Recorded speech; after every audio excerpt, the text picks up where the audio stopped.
ಆದ್ರೆ ಇವತ್ತು ಎರಡರಲ್ಲಿ ಒಂದು ತೀರ್ಮಾನ ಆಗಲೇಬೇಕು. ಈ ಮನೆಯಲ್ಲಿ ಆ ಮುದುಕು ಮೇಲೆ ಮಾವ ಇರಬೇಕು, ಇಲ್ಲ ಆ ಸೋಮವಾರಿ ಸುಮಿತ್ರ ಇರಬೇಕು. ಇವರಿಬ್ಬರನ್ನು ಹೊರಗೆ ಹಾಕಿ ಈ ಮನೆಯಲ್ಲಿ ನಾನು ಕಾಲು ನಿಲ್ಲಲೇಬೇಕು. ಎರಡರಲ್ಲಿ ಒಂದು ತೀರ್ಮಾನ ಇವತ್ತು ನಾನು ತೆಗೆದುಕೊಳ್ಳಲೇಬೇಕು.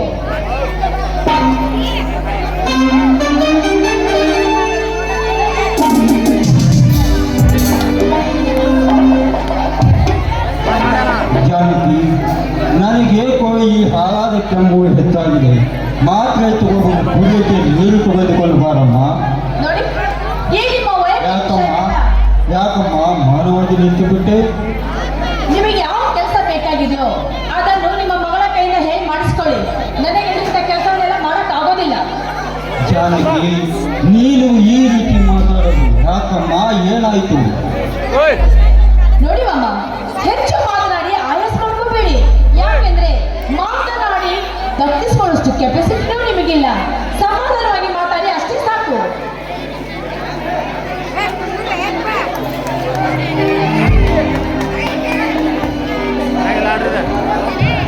ಅಪ್ಪ, ಅತ್ತಿಗೆ ಮೈಯಲ್ಲಿ ಹುಷಾರಿಲ್ಲ. ಇಂಥ ಸಮಯದಲ್ಲಿ ಅತ್ತಿಗೆ ಕೆಲಸ ಮಾಡಲು ಹೇಗೆ ಸಾಧ್ಯ? ತೆಗೆದುಕೊಳ್ಳಿ ಈ ಮಾತ್ರೆಯನ್ನು. ಈ ಮಾತ್ರೆ ತೆಗೆದುಕೊಂಡು ಸ್ವಲ್ಪ ಏನೇ ಸಾಗಲಾಡಿ. ನನ್ನ ಮೈಯಲ್ಲಿ ಹುಷಾರಿಲ್ಲ ಅಂತ ನನಗೆ ಹೀಯಾಗಿ ಮಾತಾಡ್ತಾರೆ. ಜಾನಕಿ, ಸಾಕು ಮಾಡು ನಿನ್ನ ಹೇಯ ಕೃತ್ಯವನ್ನು. ಸಾಕಷ್ಟು ಶ್ರೀಮಂತಿಕೆ ನಿನ್ನಲ್ಲಿದೆ ಎಂದು ನಿಶಾಕಿನ ಮೇಲೆ ಕೈ ಮಾಡುವುದು ತಡವಲ್ಲ. ನನ್ನ ಗಂಡ ದುಡ್ಡು ಹಾಕಿದ್ದು ತಿನ್ನುತ್ತಾ ಕುಳಿತುಕೊಂಡು ಈ ರೀತಿ ಹೀಯಾಗಿ ಮಾತಾಡುವುದು ತಡವಲ್ಲ. ಜಾನಕಿ, ಬಾಳ ಹೆಚ್ಚು ಕಟ್ಟಡ ಇಲ್ಲ. ಇನ್ನು ಒಂದು ಮಾತು ಹೆಚ್ಚಿಗೆ ಮಾತಾಡಿದ್ರೆ ಪರಿಣಾಮ ನೆಟ್ಟಕ್ಕಿಲ್ಲ. ಹುಷಾರ್. ಹೌದಮ್ಮ, ನಾವು ಕತ್ತೆಗಳೇ.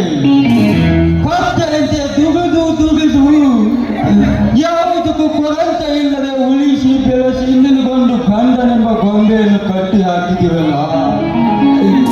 ನಾವು ಕತ್ತೆಗಳಲ್ಲದೆ ಮತ್ತಿನ್ನೇನು?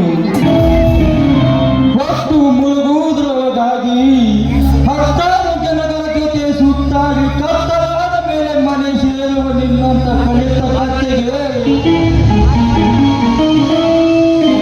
ಇನ್ನು ಕೂಳು ಹಾಕುತ್ತಿದ್ವಲ್ಲ. ನಾವು ಕತ್ತೆಗಳಲ್ಲದೆ ಮತ್ತಿನ್ನೇನು? ಧರ್ಮರಾಜನ ಸೊಸೆಯೊಬ್ಬಳು ಸೋದಲಾಗಿ ಸೂಳೆ ಎಂದು ಜನರಾಡುವ ನುಡಿಯನ್ನು ನಿನ್ನ ಗಂಡನಿಗೆ ತಿಳಿಸದೆ ಕಿಚ್ಚಿಟ್ಟುಕೊಳ್ಳದೆ ಬಚ್ಚಿಟ್ಟುಕೊಂಡಿವೆಲ್ಲ. ನಾವು ಕತ್ತೆಗಳಲ್ಲದೆ ಮತ್ತಿನ್ನೇನಮ್ಮ?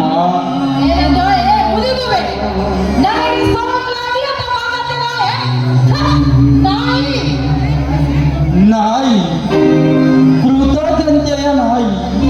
ನಾಯಿ ಸಾಕಿದವರ ಮನೆಯ ಋಣ ತೀರಿಸುತ್ತೆ. ನೀನು ಕೈ ಹಿಡಿದ ಗಂಡನ ಋಣ ತೀರಿಸದ ಎಂಬಾರಿ ರೂಪದಲ್ಲಿರುವ ಹುಟ್ಟು ನಾಯಿ. ಅಪ್ಪಾಜಿ, ಬಲ್ಲಂತೆ ಮಾತಾಡಿ ಮಾಡ್ಬಿಡಿ ಅಪ್ಪಾಜಿ. ನಾವು ಸುಮ್ಮನಾಗಿ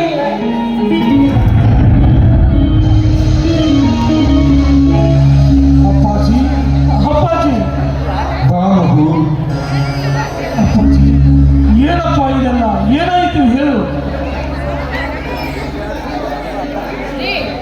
ನಿಮ್ಮ ತಂದೆಯವರಿಗೆ ಹುಚ್ಚು ಹಿಡಿದಿದೆ. ಜಾನಕಿ, ಹುಚ್ಚು ನಾಯಿ. ನಾಯಿಗೆ ಸರಿ ಕೊಟ್ಟರೆ ಪೂಜಾ ಮಂದಿರಕ್ಕೂ ಬಂದಿದಂತೆ.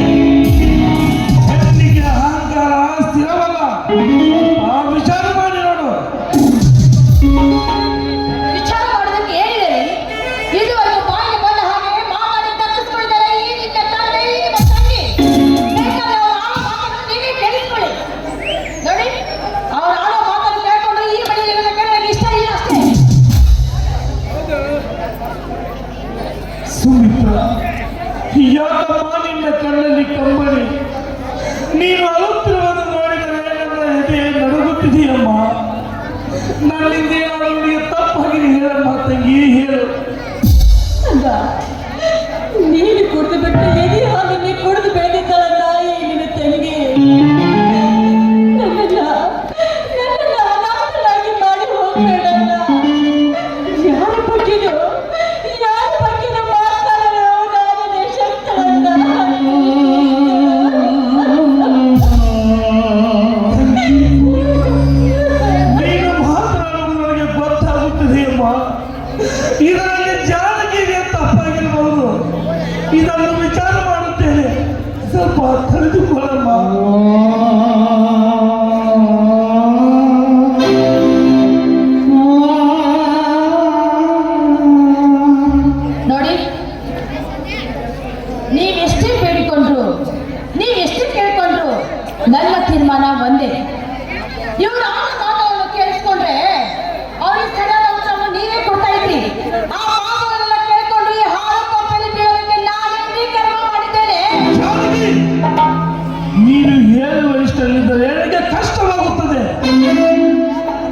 ಜಗದೀಶ, ಇಷ್ಟವಿಲ್ಲದೆ ನಿನಗೆ ಕಷ್ಟವನ್ನೇ ಕಟ್ಟಿ ಹಾಕಿರಿ.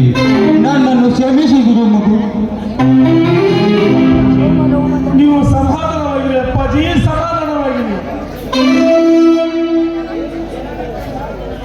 ಏನಿದು ಕ್ಷಮಿಸಬೇಕು? ಗಂಡನನ್ನು ಕೈಗೊಮ್ಮೆ ಮಾಡಿಕೊಂಡು ತಿರುಗಾ ಸೂಳೆ ಅಂತ ಮಾತಾಡಿರಲ್ಲ, ಅದನ್ನು ಕ್ಷಮಿಸ್ಬೇಕಾ? ಅಮ್ಮ ಕಲಿತ ಕತ್ತಿ ಅಂತ ಇಬ್ರು ತಂದೆ ಮಗ ಕೂಡ್ಕೊಂಡು ಹೀಯಾಸಿ ಮಾತಾಡಿರಲ್ಲ, ಅದನ್ನು ಕ್ಷಮಿಸ್ಬೇಕಾ? ಯಾವುದು ಕ್ಷಮಿಸ್ಬೇಕು ಮಾಮಾಜಿ, ನೀವೇ ಹೇಳಿ. ಮಾವ ಎಂದು ಉತ್ತರಿಸಬೇಡ ತಾಯಿ. ನಿನ್ನ ಘನತೆಯೇ ಬೇರೆ, ನಮ್ಮ ಸ್ಥಿತಿಯೇ ಬೇರೆ. ನಿಮ್ಮ ನಡುವಿನ ಸಂಬಂಧ ಆಕಾಶ ಭೂಮಿಯ ಅಂತರ. ಅಪ್ಪಾಜಿ, ನೀವು ಸಮಾಧಾನದಿಂದಿರಿ. ಅವಳಿಗೆ ನಾನು ವಿಚಾರ ಮಾಡಿ ಕೇಳುತ್ತೇನೆ. ನನಗದೆಲ್ಲ ಇಷ್ಟವಿಲ್ಲ. ನಿಮಗೇನು ನಾನು ಬೇಕು? ಆ ತಾಯಿಗೆ ಮತ್ತೊಂದು ಬೇಕು. ಮನಸ್ಸಿನಲ್ಲಿ ಏನು ಮಾತಾಡಬೇಡ. ಗಂಡ ಹೆಂಡ ನಡುವೆ ಒಂದು ಮಾತು ಆಡಬಹುದು, ಹೋಗಬಹುದು. ನೋಡು, ನನ್ನ ತಾಯಿ ತೀರಿಕೊಂಡಾಗ ನನ್ನ ತಂದೆ ಮನೆ ಕೂಲಿ ಕೆಲಸ ಮಾಡಿ ನಮ್ಮನ್ನು ಸಾಕಿದ್ದಾರೆ.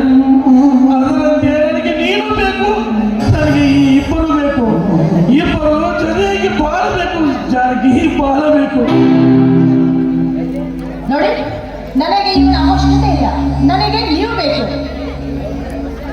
ನಾವಿಬ್ರು ಸೇರಿ ಕೂಡಿ ಬಾಳ್ಬೇಕನ್ನೋದೇ ನನ್ನ ಇಚ್ಛೆ ಇದೆ. ಇದಕ್ಕೆ ನೀವು ಒಪ್ತಿರೋ ಇಲ್ಲ ಅಷ್ಟೇ ಹೇಳಿ. ಜಾನಕಿ, ಅಣ್ಣ ತಮ್ಮಂದಿರ ಜೊತೆ ಜಗಳವಾಡಿ ಮನೆ ಬಿಟ್ಟು ಹೊರಗೆ ಹೋದರೆ ಅದಕ್ಕೊಂದು ಅರ್ಥವಿರುತ್ತದೆ. ಹೆತ್ತ ತಂದೆ ತಾಯಿಯನ್ನು ಬಿಟ್ಟು ಹೋದರೆ ಜನರಿಗೆ ತಲೆ ತಗ್ಗಿಸಬೇಕಾಗುತ್ತದೆ. ಜಾನಕಿ, ತಲೆ ತಗ್ಗಿಸಬೇಕು. ನೋಡಿ, ಜನರನ್ನು ಮೆಚ್ಚಿಸುವುದು ಆ ಜನಾರ್ದನ ಕೈಯಿಂದಲೂ ಸಾಧ್ಯವಿಲ್ಲ. ಇವತ್ತಿನ ಕಾಲದಲ್ಲಿ ಮೊದಲು ನಾವು ಬದುಕಿದ ಮೇಲೆ ಮತ್ತೊಬ್ಬರು ಅಗತ್ಯವನ್ನು ಜೀವನ ನಡೆಸೋದು ಕಲ್ತ್ಕೊಳ್ರಿ. ಜಾನಕಿ, ಇದೇ ಜನಸಮೂಹದಲ್ಲಿ ನೀ ಇದ್ದೇನೆಂಬುದು ಮಾತ್ರ ಮರೆಯಬೇಡ. ನಿಮ್ಮ ತಂದೆ ಹಾಗೂ ತಂಗಿ ಜೊತೆಗೆ ನೀವು ಚೆನ್ನಾಗಿ ಬಾಳಿ ಜನ ಸಮೂಹದಲ್ಲಿ ತಲೆ ಎತ್ತಿ ತಿರುಗಾಡಿ. ಸಾಕಲ್ವೇ? ಜಾನಕಿ, ಮುಂದೊಂದು ನಿನಗೆ ಬಹಳ ಕಷ್ಟವಾಗುತ್ತೆ ಎಂಬುದು ಮರೆಯಬೇಡ. ನೋಡಿ, ಕಷ್ಟನೋ ಇಷ್ಟನೋ, ಒಡೆದ ಮುತ್ತು, ಆಡಿದ ಮಾತು, ಮುರಿದ ಮನಸ್ಸು ಸಾಧ್ಯವಿಲ್ಲ.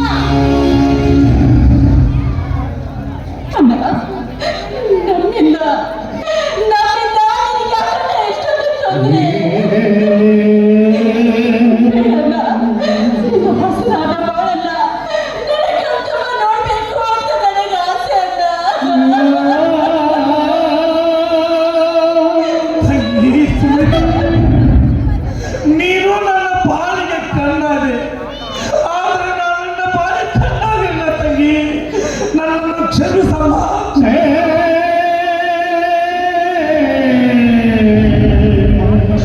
ಕ್ಷಮಿಸಬೇಕಾದವನು ನೀನಲ್ಲ ಮಗು. ನಾನು ನಿನ್ನನ್ನು ತುಂಬಿ ಹರಿಯುವ ಪ್ರಮಾಣಕ್ಕೆ ಕತ್ತು ಹುರಿದು ತಳ್ಳಿಬಿಟ್ಟೆ. ನನ್ನ ಹಠದಿಂದಾಗಿ ನನ್ನ ತಂಗಿಯ ಮಗಳನ್ನೇ ತಂದುಕೊಳ್ಳಬೇಕೆಂದು ಹಠ ಹಿಡಿದು ನಿನ್ನ ಬಾಳನ್ನೇ ಬಲಿ ತೆಗೆದುಕೊಂಡು ಬಿಟ್ಟೆ. ನೀನು ನನ್ನನ್ನು ಕ್ಷಮಿಸು ಮಗು. ಅಪ್ಪಾಜಿ, ಮಿನಿ ಎದುರು ನಿಂತು ಮಾತನಾಡುವ ಹಕ್ಕು ಯಾರಿಗಿಲ್ಲ. ಯಾರನ್ನು ದೂರ ಇಡಬೇಕೆಂದು ನಾವು ಇಷ್ಟಪಡುತ್ತೇವೆ, ಅವರೇ ಹತ್ತಿರವಾಗುತ್ತಾರೆ. ಇದೇ ಕೊನೆಯಲ್ಲಿದ್ದಾರೆ ಅಪ್ಪಾಜಿ, ಇದೇ ಕೊನೆಯಲ್ಲಿದ್ದಾರೆ. ಅಯ್ಯೋ ರಾಮ, ಈ ಹಾಳು ಕೊಟ್ಟ ಪುರಾಣ ಕೇಳಿದಾಗ ನೀನು ಕಲಿತಿರೋದು ಹಾಳಾದ ಕರ್ಮ ಅಂತ ಅನಿಸ್ತೇನೆ.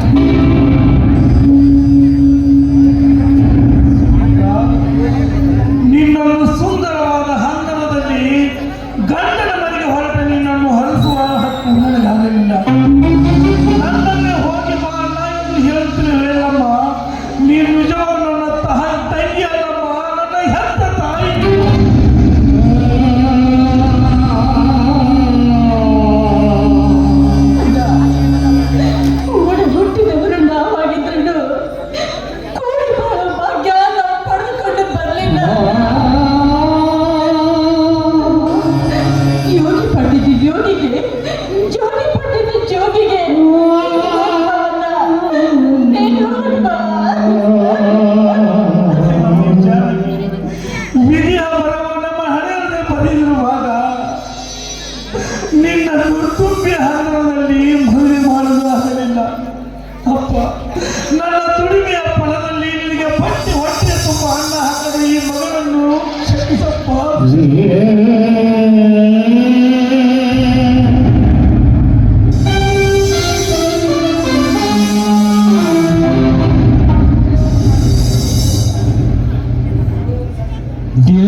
ಸಾಕ್ಷಿಗಿಂತಲೂ ಹೆಚ್ಚಾಗಿದ್ದು ಅಗ್ನಿ ಸಾಕ್ಷಿ.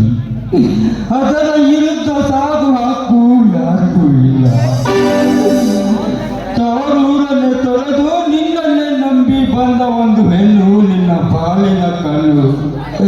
ಆ ಕಣ್ಣನ್ನೇ ಕಳೆದುಕೊಂಡು ನೀನು ಅಂಧನಾಗಿ ಮಾಡುವುದಾದರೆ ಏನು ಜರುಗಿಲ್ಲ. ಹೋಗಿ ಬಾ, ನಿನ್ನ ಬಾಳು ಮಲ್ಲಿಗೆಯಾಗಲಿ. ಇವರ ಪ್ರಾಣ ಕೇಳ್ತಾ ಏನ್ ನಿಂತಿರೋ ನನ್ನ ಜೊತೆ ನಾ ಕಲ್ಲಲ್ಲಿಗೆ ಬರ್ತಿರೋ.